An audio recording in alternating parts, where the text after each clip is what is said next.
राष्ट्र की परिभाषा नरेंद्र मोदी बता दें, पहले धर्म की परिभाषा बता दें। मोहन भागवत को मैं चैलेंज करता हूं, सामने खड़े हों, धर्म की परिभाषा बता दें।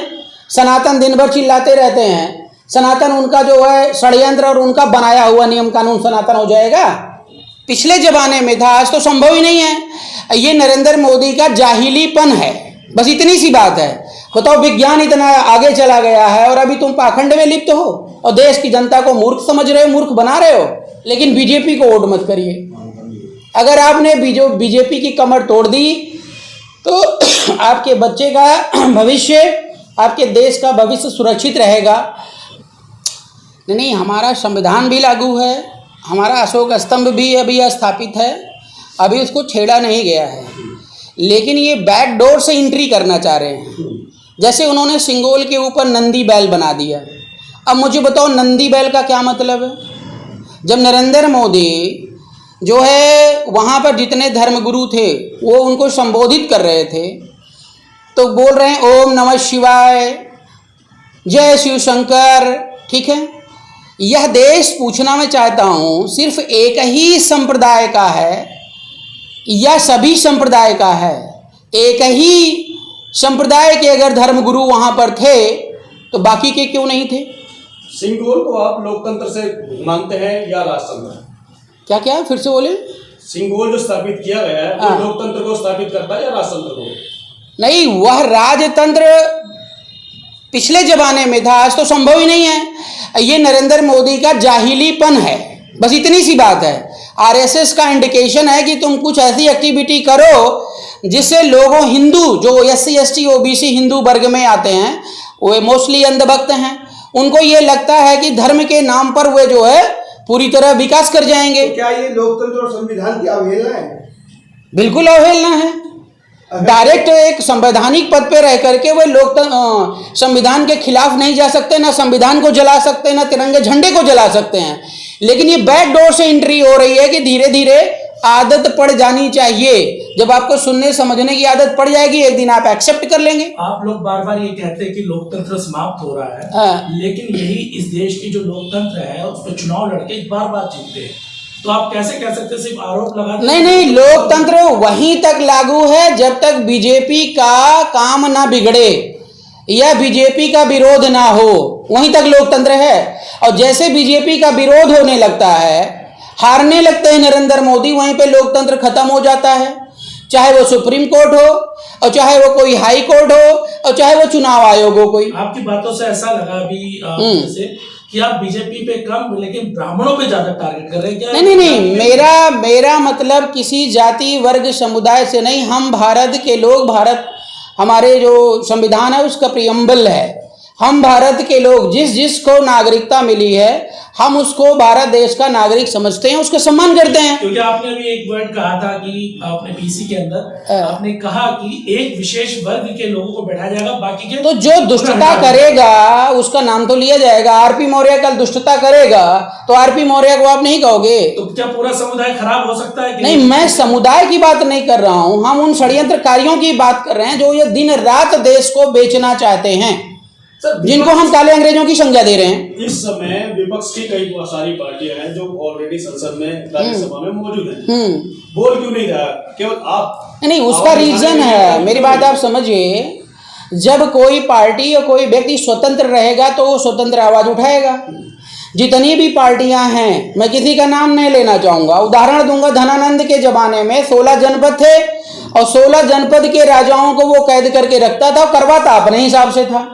तो जितनी भी पार्टियां देश के अंदर हैं उनकी कोई ना कोई वीकनेस है और उस वीकनेस के चलते वे अगर बोलते हैं तो उन पे ईडी और सीबीआई लग जाती है। अब वो बेचारे अपनी जान बचाएं और कि आपकी जान बचाएं। कहा जाता है कि बीजेपी जो इस समय देश की सबसे बड़ी पार्टी है और वो अपनी मर्जी के मुताबिक संविधान में छेड़छाड़ भी कर रही है। लेकिन अगर आप संविधान को बचाने की बात कर रहे हैं और लोकतंत्र को जिंदा रखने की बात कर रहे हैं, तो किस तरीके से करेंगे? क्योंकि पब्लिक तो चुनकर उन्हें ही भेज रही है। पब्लिक सब समझ रही है, लेकिन हमारे देश के अंदर विकल्प नहीं क्रिएट हो पा रहा है, मजबूर है। मैं आपको बताऊं कि जब पब्लिक वोट देने जाती है तो ये भी कहा जाता है कि नहीं, वोट देना एक नैतिक जिम्मेदारी है, हमारा अधिकार है, हमें अगर राइट मिला तो देना चाहिए। लेकिन जब वोट देने जाती है तो उसके पास विकल्प नहीं रहता है। अगर कोई भी कैंडिडेट मजबूती से लड़ रहा होता है तो उसको या तो जेल में डाल दिया जाता है, उसका या तो पर्चा खारिज कर दिया जाता है। मतलब एन केन प्रकारेण 2 या 3 विकल्प बनाए जाते हैं, चाहे वो एक बीजेपी रहेगी, 1-2 पार्टी और भी रहेगा ऑप्शन। और सोशल मीडिया नहीं, जो गोदी मीडिया है वो दिन रात आजकल तो जादू टोना दिखाकर नरेंद्र मोदी को जिता रहे हैं, भविष्य बता रहे हैं कि 2035 तक नरेंद्र मोदी जो है वो हटने वाले नहीं हैं। ये ज्योतिषाचार्य बता रहे हैं। अरे हम कह रहे हैं अभी ट्रेन का हादसा हुआ तो ज्योतिषाचार्य जितने थे वो मर गए थे, तब उनको नहीं समझ में आया। अभी एक बाबा बागेश्वर है, उसको नहीं समझ में आया कि वो बता दे, और कह भी रहा था, क्या कह रहा था कि मुझे पता था लेकिन मैं बचा नहीं पाया है। बताओ, विज्ञान इतना आगे चला गया है और अभी तुम पाखंड में लिप्त हो और देश की जनता को मूर्ख समझ रहे हो, मूर्ख बना रहे हो। तो बस विकल्प की जरूरत है। मैं विपक्ष वालों से भी कहूंगा कि लोकतंत्र को बचाने में, संविधान को बचाने में अगर वो जंतर मंतर नहीं भी आ रहे हैं तो ऐसा एकीकरण प्लेटफॉर्म तैयार करें, ऐसा विकल्प तैयार करें कि जनता जो है एक बार में चुन सके। आपको जंतर मंतर का जो आपका प्रदर्शन है उसमें अब तक कितने लोगों का समर्थन आपको प्राप्त हुआ, कितने दलों का समर्थन प्राप्त हुआ है? हम लोग ओपन मतलब कॉलिंग किए हुए हैं और इस समय करेंटली मान के चलिए कि 7-8 तो पार्टियां हैं हमारे पास और कम से कम 12 से 15 जो है सामाजिक संगठन हैं जो मानवतावादी विचारधारा से बिलोंग कर रहे हैं। इन सभी का पूरा समर्थन है और ये हमारे विरोध का पहला चरण है। अभी तो हम इंटीमेशन दे रहे हैं, उसके बाद हम अनिश्चितकालीन धरना प्रदर्शन भी करेंगे और आमरण अनशन भी करेंगे और तब तक नहीं रुकेंगे, थमेंगे जब तक हम सिंगोल को हटवा नहीं देंगे। जितनी भी पार्टियां हैं, राजनीतिक पार्टियां, आप इनके भरोसे मत बैठिए। बाबा साहब भीमराव अम्बेडकर ने आपको वोट का अधिकार दिया है। आप एक तो जंतर मंतर पहुंचिए और हर स्तर पे सोशल मीडिया अपने प्लेटफॉर्म से लगातार इन काले अंग्रेजों को देश से भगाना है। देश से भगाना का मतलब सत्ता से भगाना है। और पॉलिटिकल पार्टी विरोध में नहीं आएंगी उस तरीके से, तो अपना वोट जो है वो सबसे कमजोर कैंडिडेट को आप दीजिए, या जो है ऐसे कैंडिडेट को दीजिए कि जो कुछ करने लायक भी ना हो, लेकिन बीजेपी को वोट मत करिए।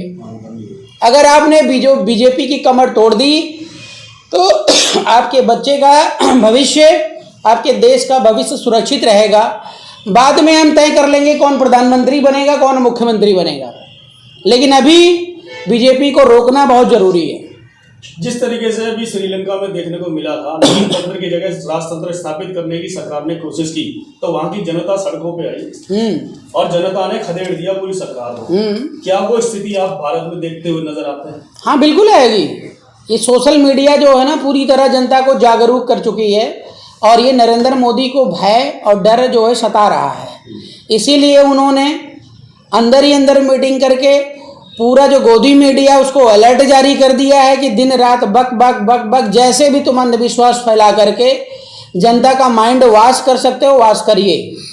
और 2024 में एन केन प्रकारेण, चाहे ईवीएम चोरी करके और चाहे किसी की हत्या करके, आजकल तो आपको पता 18-18 साल के बाद बच्चे जो है वो शूटर बन गए हैं बीजेपी के जमाने में।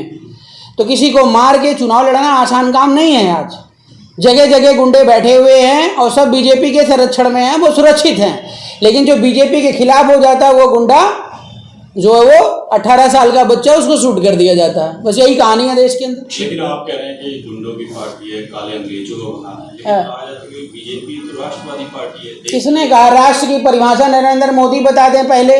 पहले धर्म की परिभाषा बता दें। मोहन भागवत को मैं चैलेंज करता हूँ, सामने खड़े हों, धर्म की परिभाषा बता दें। सनातन दिन भर चिल्लाते रहते हैं। सनातन उनका जो है षड्यंत्र और उनका बनाया हुआ नियम कानून सनातन हो जाएगा? सनातन जो है वो किसी के कंट्रोल में नहीं रहता है। सनातन अनवरत सत्य रहता है। वो मानव द्वारा न निर्मित होता है और न मानव द्वारा बिगाड़ा जा सकता है। ये मोहन भागवत को नहीं पता तो उनको खैर सब कुछ है, लेकिन देश की जनता को बेवकूफ़ बनाते हैं और उसको वो कब्जे में रखते हैं। जो वास्तविक सत्य होता है उसको अपने पास ही रखते हैं, लेकिन सामने जो बताने वाला काम है वो कुछ उल्टा होता है।